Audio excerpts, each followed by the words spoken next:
they should sit in the back. Give those seats to someone who paid for them properly. The words weren't yelled. They didn't need to be. Whispered with venom, and just enough volume to carry across the VIP lounge, they pierced the air like glass breaking on marble. Conversations halted mid-sentence. A server froze mid-pour. And just like that, the atmosphere shifted, from casual elegance to charged silence. Maya and Nia Sterling turned their heads in unison. Identical twins. Identical. Composure. They didn't flinch. They didn't blink. They'd heard worse before, but never in this context. Not here. Not now. Caroline Harrington stood a few feet away, wrapped in a trench coat that cost more than most people's rent. She clutched a Louis Vuitton tote, like it was a birthright, and scanned the lounge with the bored entitlement of someone who'd never been told no. Her words had been directed at the lounge agent, but her eyes, icy and calculating, were locked on the sisters.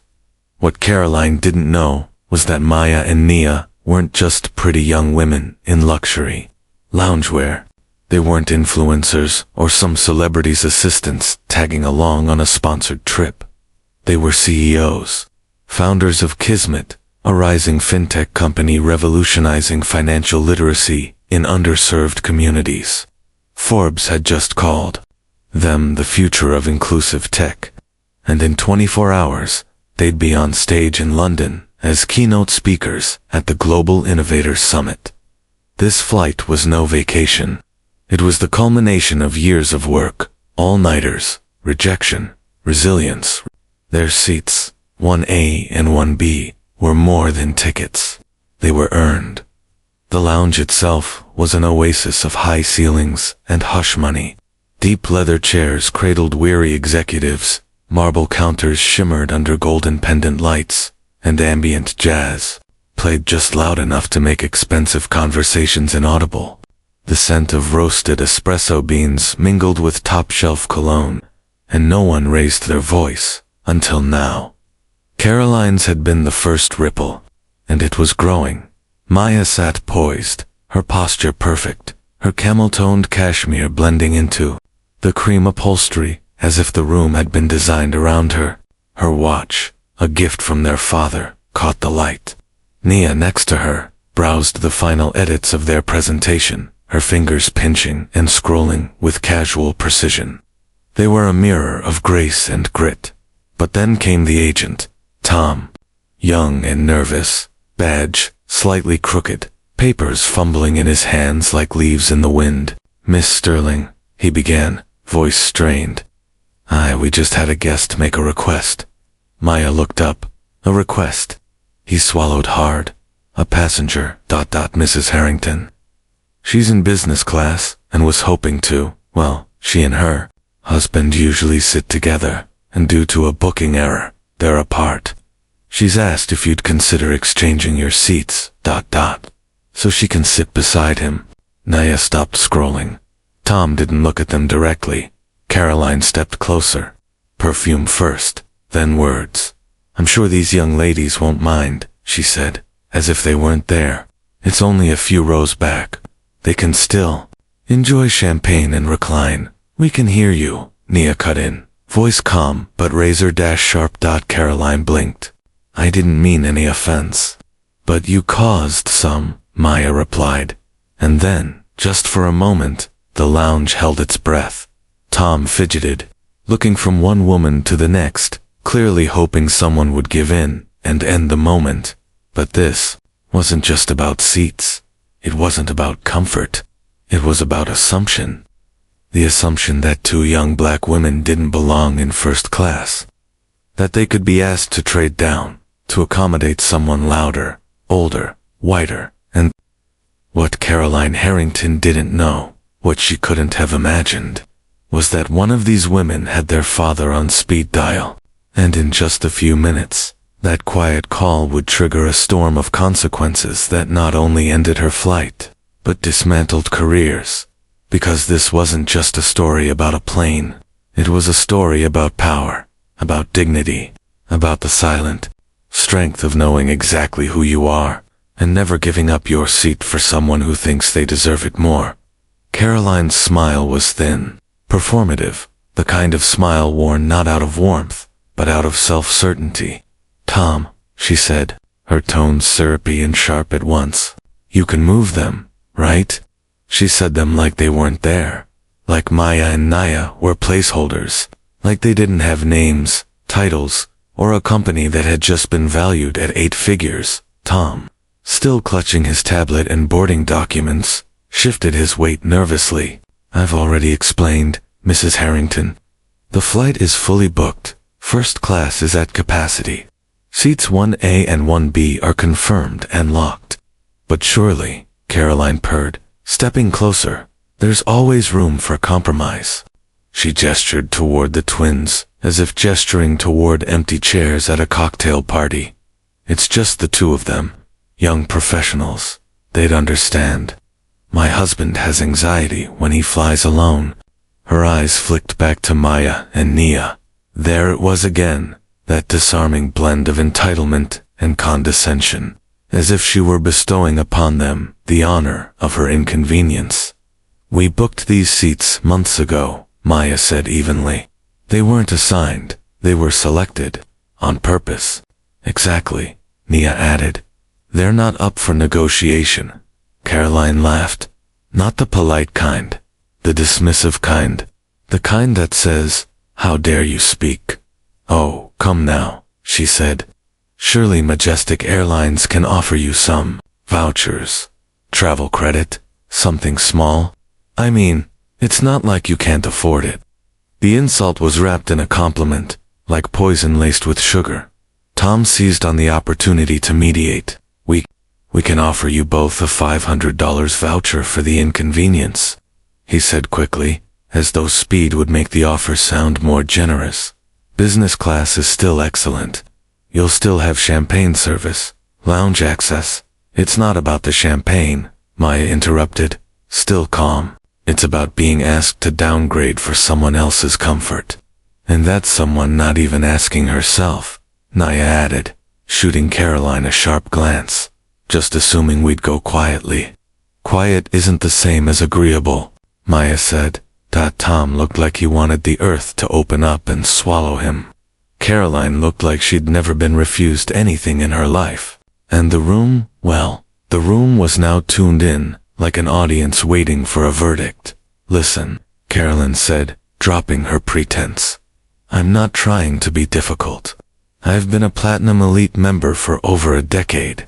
I spend $250,000 a year on travel, and frankly, loyalty should mean something. It used to." "Loyalty isn't a license to displace others," Maya replied, "and spending money doesn't entitle you to people's dignity." The words hung in the air like a challenge. For a split second, Caroline's face tightened, her eyes narrowed, and then she cracked. "You know what this really is, don't you?" she said, her voice lowering. "You're exactly the kind of passengers airlines love to showcase now. A diversity initiative. A photo op. Front row optics." The silence was no longer awkward. It was suffocating. Susan Fisher, the lounge supervisor, had just entered the scene, summoned by a concerned staff member who sensed this situation was spiraling beyond protocol. She took in the room quickly, the sweat on Tom's brow, the clenched jaw of Maya, the frozen stare from Naya, and Caroline ... standing as if she still owned the room. "Is there a problem?" Susan asked, her voice firm and no nonsense. Caroline turned to her, tone switching to a calculated victimhood. "Yes, actually, I've been waiting for a simple accommodation. But I'm being stonewalled. It's very upsetting, especially given what I've spent with this airline." Susan blinked slowly, then turned to Tom. "What does the manifest say?" "Seats 1A and 1B. Maya Sterling and Naya Sterling, paid in full." "Confirmed," he muttered. "And Mrs. Harrington, business class, seat 9D." Susan nodded. "Then it seems there's no problem. But Susan raised her hand politely, firmly. "Mrs. Harrington, I understand your frustration, but these passengers are in their assigned seats. The airline cannot, and will not remove them from first class. You're welcome to fly in your confirmed seat, or make other arrangements. Caroline's face changed. Something dark and deep flickered behind her eyes. The kind of look that says, "Do you know who I am?" "Oh, I see how it is," she hissed. "You have quotas to meet, don't you? Faces to put at the front of the plane. It looks good on a brochure, but I'm the one who keeps you in business." And just like that, the mask dropped. Nia's fingers curled slowly into fists. She didn't rise. She didn't shout. She simply stared at the woman in front of her, the one who had no idea what she had just unleashed. Caroline looked from Susan to Tom to the twins, expecting someone to back down, but no one did. Instead, Nia reached for her phone. "Actually," she said softly, "you're right about one thing. You should talk to someone at the top. Let me make that easier for you." And she began to dial. Because Caroline had just made the mistake of her life. Not just offending two CEOs, not just dismissing two brilliant black women in public, but doing it in front of an audience. And worse, doing it in the company that belonged, in part, to their family. The storm wasn't coming. It had already arrived. Nia's fingers moved with slow precision. She wasn't rushing. She didn't need to. The moment was hers now, calm, calculated, and dangerous in its quiet. Caroline had crossed a line, not with clumsy entitlement or privileged assumptions, but with pointed, deliberate prejudice. "You should talk to someone at the top," Nia had said. "Let me make that easier for you." The phone was already ringing. Maya didn't say a word. She simply leaned back, folded her arms, and watched. She'd seen this before. The moment the room shifted, the second her sister moved from composed professional to cold executioner. Nia didn't escalate. She ended things. Efficiently. Caroline scoffed, her posture defensive now. "Really? Calling your daddy? How very professional." But her voice lacked its earlier sharpness. She could feel it. Something in the air had changed. Something she couldn't name. That same entitlement that had gotten her everything she ever asked for wasn't working here. The lounge had gone still. Conversations had stopped. All eyes, subtly, cautiously, were on the phone in Nia's hand. It rang twice. Then a voice answered. Deep, calm, powerful. "Nia, sweetheart. Everything okay? You're supposed to be wheels up soon, sipping champagne, getting ready to conquer London." Caroline's smirk returned.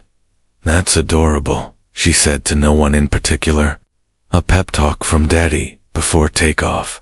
But Susan Fisher, standing off to the side, didn't look amused anymore. Her professional instincts were starting to whisper, and what they were saying made her uneasy. "Hi, Dad," Nia said, voice crystal clear. "Sorry to bother you." "Small issue at the lounge." Robert Sterling's tone sharpened instantly. "Majestic lounge. What happened?" "Well," Nia began, sweet but deliberate. "Maya and I were asked to give up our first-class seats, 1A and 1B, to accommodate a late booking passenger who believes she's more important. She called us photo ops and suggested we were part of a diversity initiative. She also implied the airline would rather see our faces at the front of the plane for marketing than because we earned it." There was silence on the line, heavy, dangerous. Caroline shifted in her heels. Her smirk twitched. "I see," came the response. The voice no longer belonged to a father. It belonged to a man used to boardrooms and billion-dollar decisions. "Who's the lounge supervisor on duty?" Nia put the phone on speaker and placed it on the table. "Miss Fisher is here," she said. Susan stepped forward, stiff. "Yes, sir. This is Susan Fisher." "Miss Fisher," the voice said, "my name is Robert Sterling. I am the Executive Vice President and Head of Global Strategy at the Sterling Chan conglomerate." There was a visible reaction across the lounge. Heads turned. Glasses paused mid-sip. And, he continued, each word weighted like a gavel, as of 3 months ago.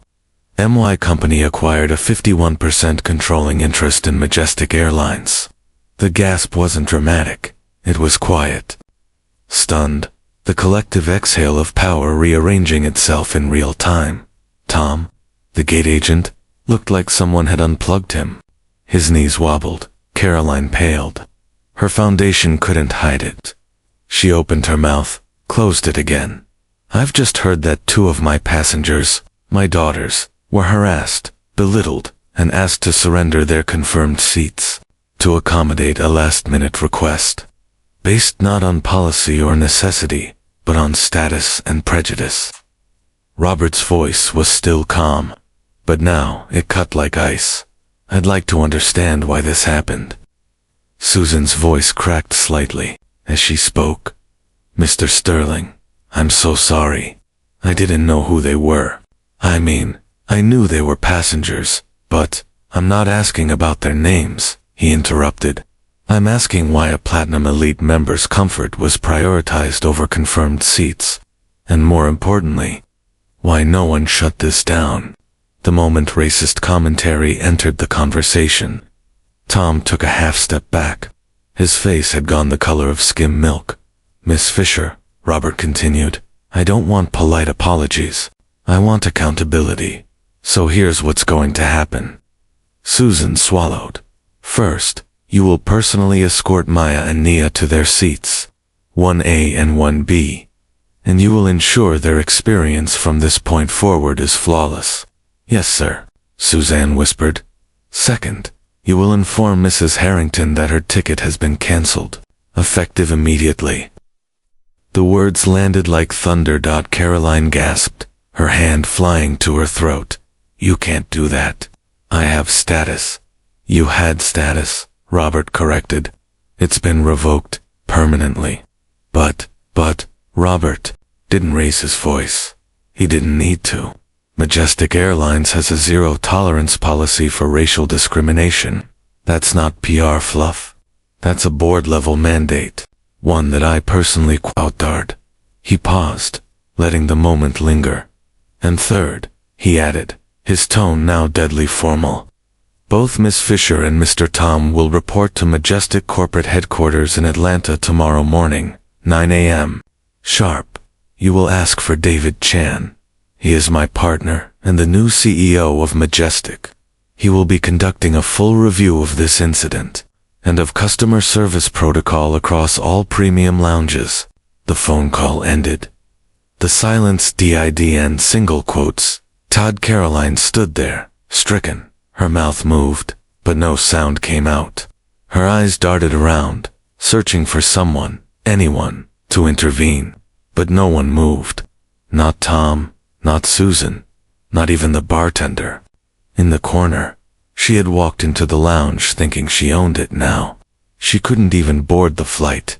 Nia picked up her phone. .com as ever. I believe that settles it, she said. Maya nodded, rising gracefully. We'll wait by the boarding doors. Susan cleared her throat. Miss Sterling, allow me to walk you personally. And as they walked out, heads turned. Not in mockery, not in pity, in respect. The moment the call ended, the silence in the lounge became something else entirely. Not the comfortable stillness of wealth and exclusivity, but a vacuum of consequence. Something irreversible had just happened, and everyone knew it. Susan Fisher stood as if rooted to the floor, her professional instincts clashing with the weight of what she'd just heard. Tom looked like he might be sick. The phone still sat on the table, screen dark, as if even it were stunned by the man whose voice had filled the room just moments ago. Caroline Harrington's voice, when it finally returned, was a frail, trembling thing. This is outrageous, she whispered. I'm being treated like a criminal. I didn't say anything wrong. I'm the customer here. Susan turned toward her slowly. There was no smile, no customer service tone, no attempt to soften the blow. She had spent years walking the tightrope between elite customer privilege and corporate policy. Today, the rope had snapped.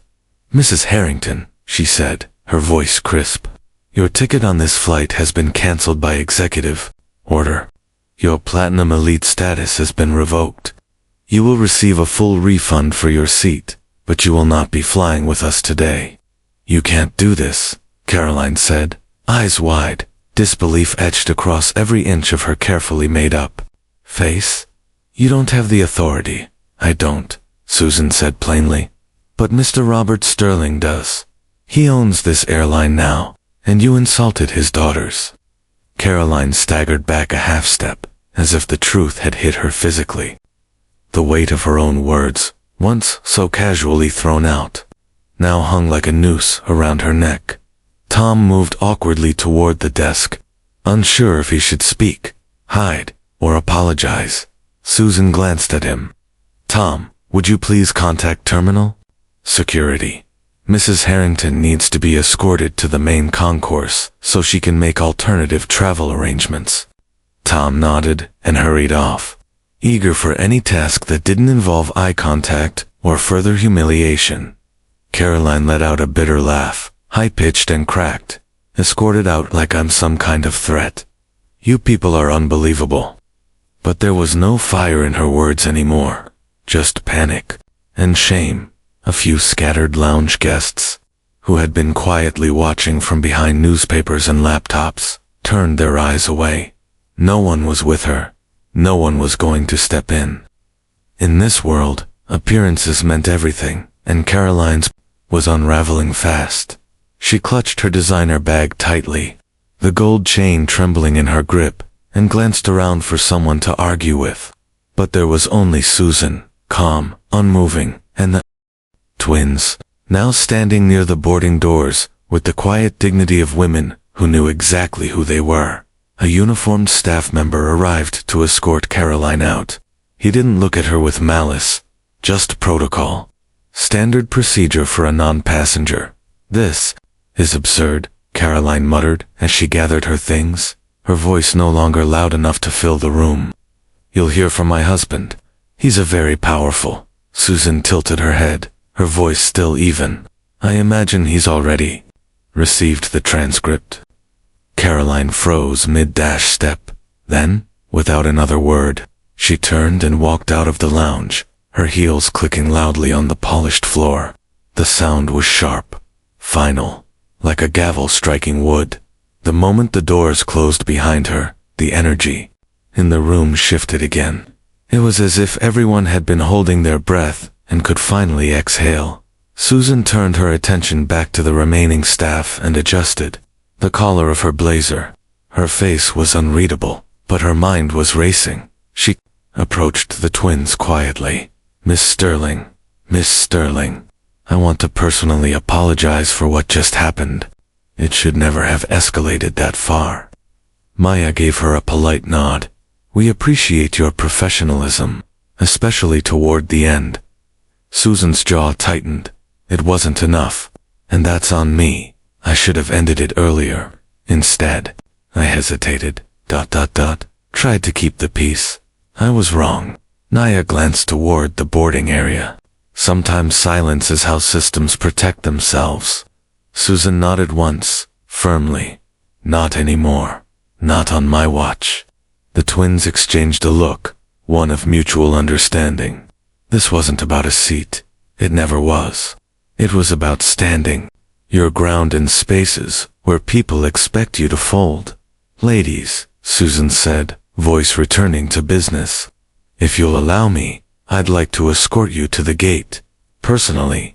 The sisters smiled, said nothing, and followed her lead. As they exited the lounge and walked toward the gate, other passengers stepped aside instinctively. The flight crew, already briefed, waited at the door with deference, rarely reserved for anyone outside royalty. The captain himself extended a hand to Maya as she boarded. Back in the lounge, Tom stood by the window, watching the plane prep for departure. Susan joined him. Neither spoke for a long moment. Finally, Tom broke the silence. We're reporting to corporate tomorrow, aren't we? Susan nodded. I'm going to get fired, he said quietly. You might, she admitted. Or you might learn something. Tom didn't argue. He looked exhausted, not just from the day, but from the realization of how easily he'd defaulted to appeasement. Susan, still processing everything herself, let out a slow breath. "You know what scares me?" she said softly. How normal this almost felt, until it didn't. Tom didn't reply. He didn't have to. They both knew. Tomorrow would bring consequences, serious ones, but today had delivered something else, a message. Loud and clear. Power doesn't always shout. Sometimes it just dials one number and waits.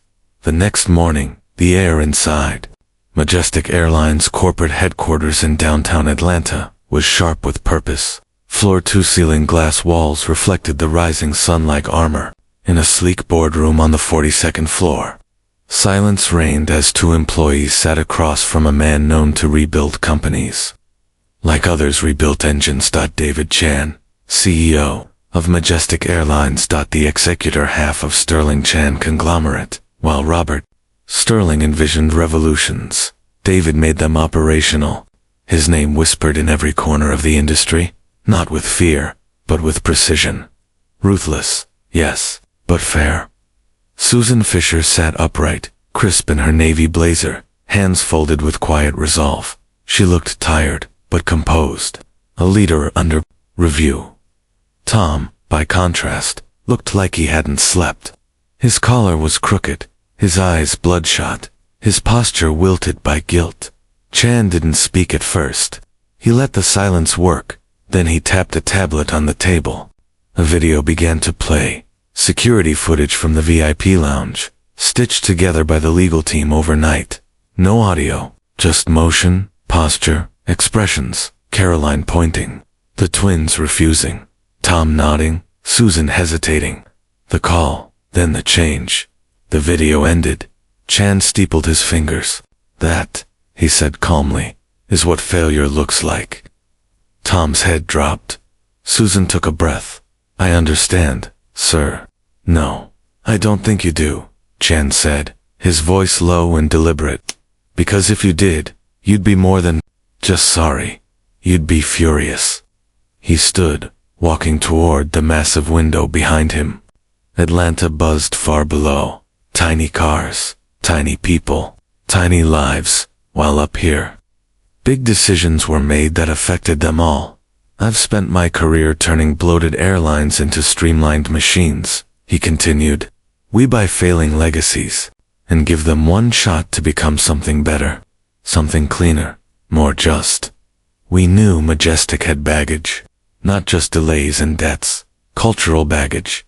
That lounge footage, it's not isolated. It's a snapshot of everything broken. He turned back to face them. "Mrs. Fisher, you weren't the worst. You tried, in your way. You didn't know who they were, and you still pushed back. But too softly, too late." Susan didn't flinch. "I know. What would you have done differently?" "I would have shut it down immediately," she said. "I let loyalty status intimidate me. I let the pressure to appease override the instinct to protect. I was afraid of upsetting the wrong customer, but I chose the wrong silence."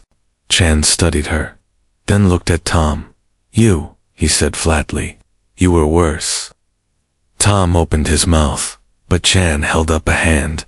"You weren't malicious. That would have been easier to fix. You were compliant. You let it happen because you thought appeasement equals professionalism. You offered vouchers to make a problem disappear. You didn't see the dignity you were trying to price out of a seat." Tom's lips trembled. I thought I was following protocol." "You were following fear," Chan said. "And fear is how cultures rot." Silence again.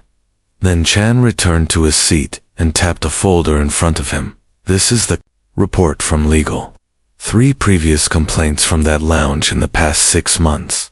All similar. All involving entitled passengers making demands. All quietly resolved." He looked at Susan. "You inherited a system built to serve status, not fairness. You weren't the cause, but you had a chance to stop it. And now, here we are." Susan met his gaze. "Are you firing me?" "No," he said. She blinked. I'm reassigning you. A pause. Then, you're being removed from the lounge. Effective immediately. But you're not done here. He slid a different folder across the table. A thicker one. This, he said, is your next role. You're going to build a new customer service curriculum. From scratch. Global. Every majestic lounge. Every first-class attendant. Every concierge.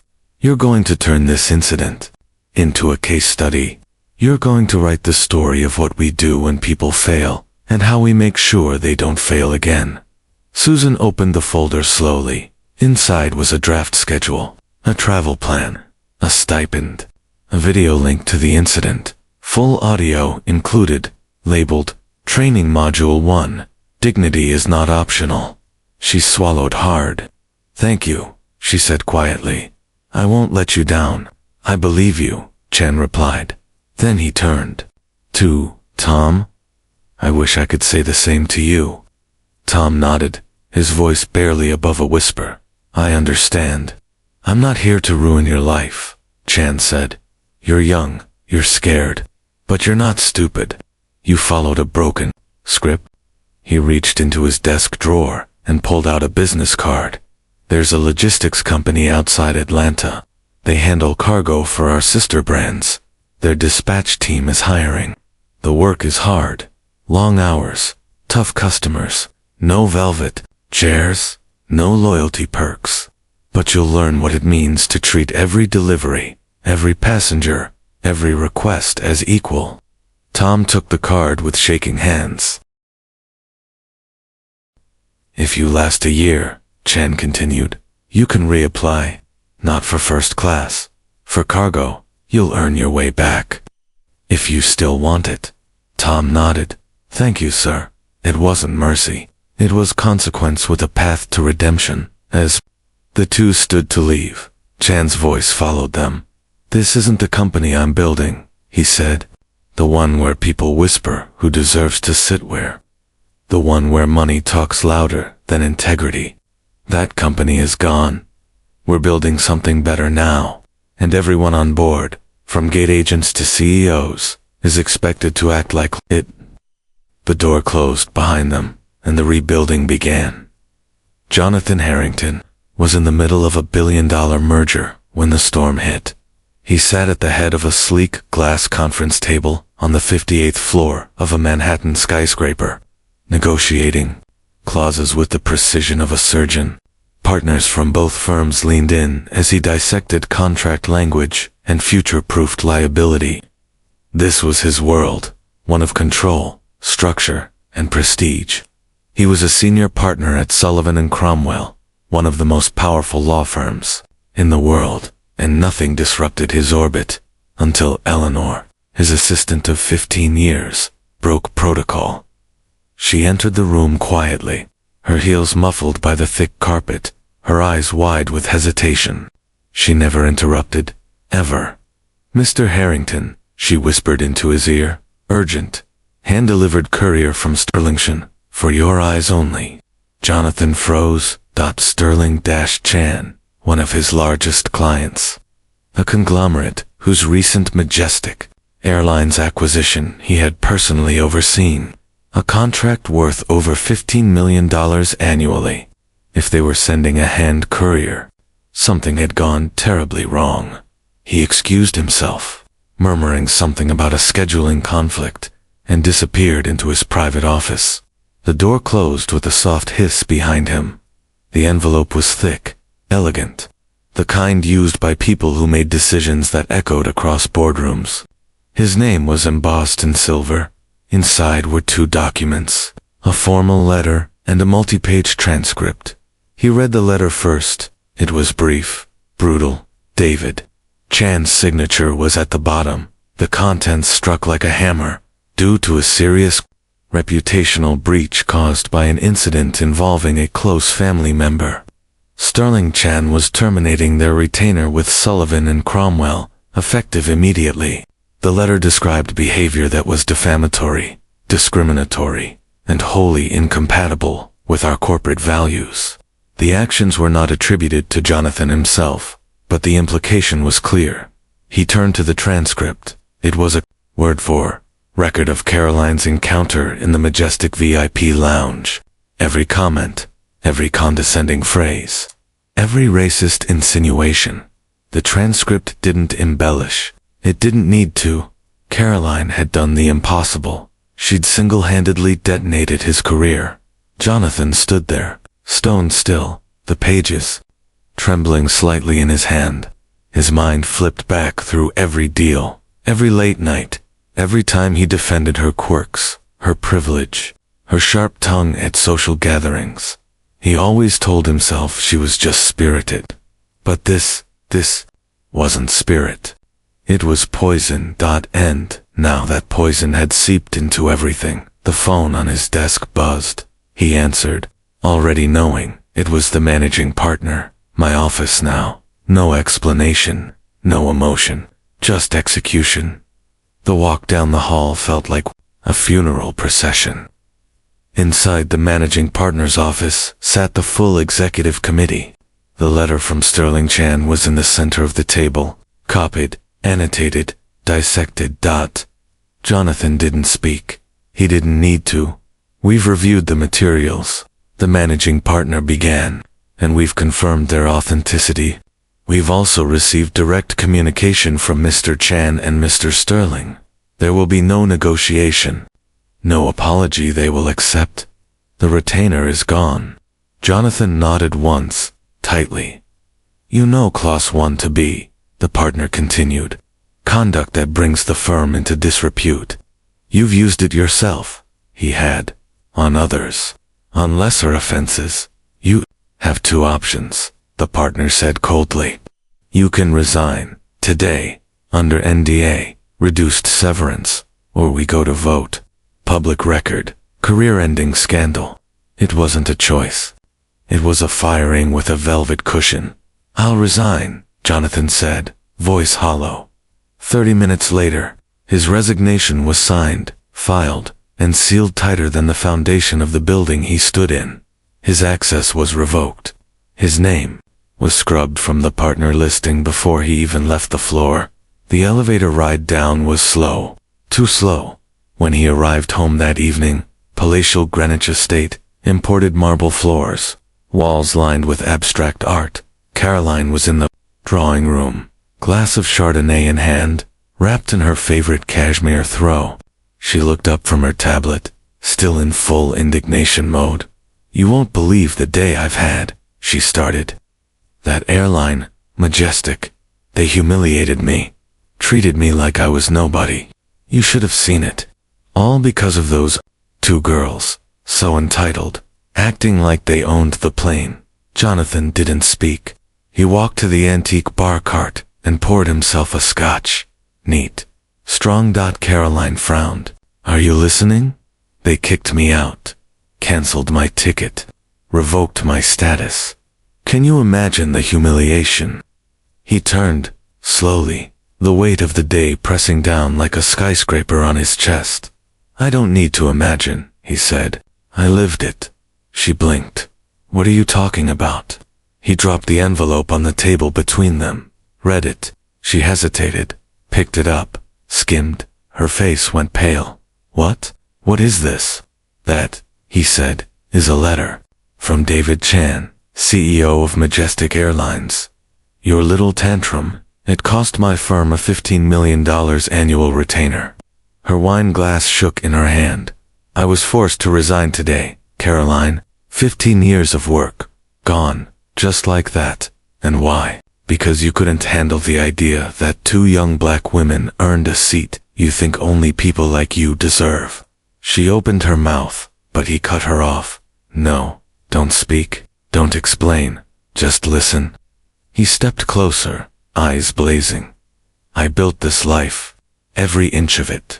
You wore the lifestyle, but you never understood it. The clubs, the parties, the headlines, they weren't yours. They were mine.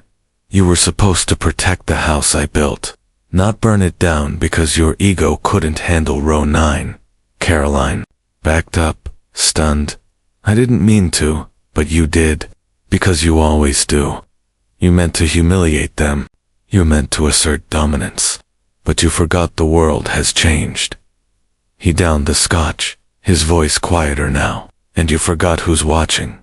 Her eyes filled with tears. Jonathan. But he was already walking away, because the truth was, she hadn't just humiliated herself. She had dismantled their empire, and the fallout had only just begun. The applause was thunderous. Maya and Naya stood center stage beneath a crystal chandelier in the main ballroom of the Global Innovators Summit in London. The audience, investors, founders, world leaders in tech and finance, had just risen to their feet in a standing ovation. Not out of politeness, not because it was expected, but because they had just witnessed something rare, brilliance paired with purpose. The twins had spent the last 40 minutes walking the crowd through the Kismet platform. Their startup designed to revolutionize financial literacy in underserved communities. With calm authority and magnetic clarity, they broke down complex systems, challenged inequitable structures, and offered real, implementable solutions. They weren't there to sell. They were there to lead, and they had. When the applause died down, the summit moderator approached them with a broad smile. "You two just lit this room on fire," she said. "And that's not all. There's someone who'd like a word."